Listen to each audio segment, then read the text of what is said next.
You know anything about Sister No Head? What? No idea. What are you talking about? Are you talking about over here? I hear Sister No Head has no head. But does she really have no head? I have no idea. You know anything about Sister No Head? I hear many, many things about Sister No Head. Sister No Head, wow. I haven't heard that one in a while.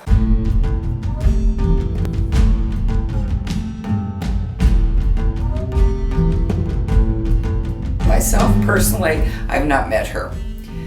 But I will tell you, the gentleman that came from Rhode Island last year, no prompting, he had no interaction with anybody here, and he stayed at the guest house, and he had some unique experiences while he was there.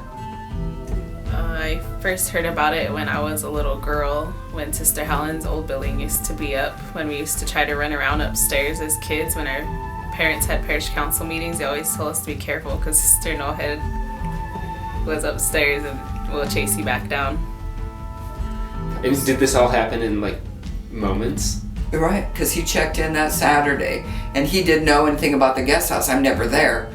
It's open, pick a room, whatever. So he said he went through the guest house to see where he was going to stay, and he said everything was all closed up, and then he went back to the room that he was going to stay in, and the blinds were up, and then he left and came back, and there was a washcloth and a towel, and his bed was unmade. That's crazy. Right. I'm not sure. I'm not really exactly sure on that, why her head was off. As me being younger too, you know, wanting to know that, and a lot of kids asking, what's wrong with her head? Because they have, at that time too, the Ichabod Crane, the Halloween story of that one was another big thing, so maybe they were conjoined, I'm not sure. But that's what I can probably think of at why they were telling that story. Yeah. What are the stories you've heard? The stories I've heard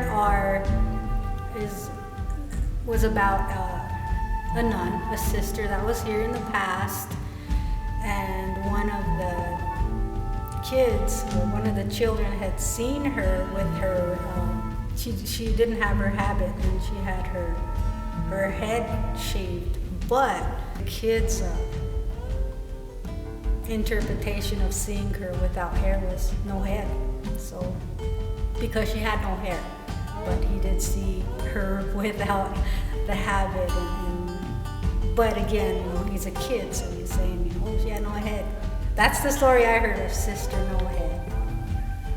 Oh, just the old story from the old boarding school days here, the old mission days, where a lot of our boarders, I had a sister that went to school here, older sister, and they always talked about Sister No Head, the sister walking around in the dormitory. Now, as I was growing up, a lot of the teachers who are from this community have, I guess, told of that story of her walking the hallways of the old school. And I guess for me, being a skeptic a little bit, would like to have actually seen Supposedly a ghost that it just kind of kept the kids in bed, but they scared each other out all the time. They said the sister would come around with no head, and then they'd all scream and holler, and they'd all go to bed. But I've never seen her, ever. Did you ever see Sister No Head? No. Did any of the other kids? No. I mean, you know, it's one thing if, you know, he'd been here and heard little people talk, but he came in on Saturday, and then him and I worked on Sunday here together, and that was the first thing that he said, I just got to tell you that. Were you It afraid? sure kept us out of trouble because we were scared to go up there and mess around.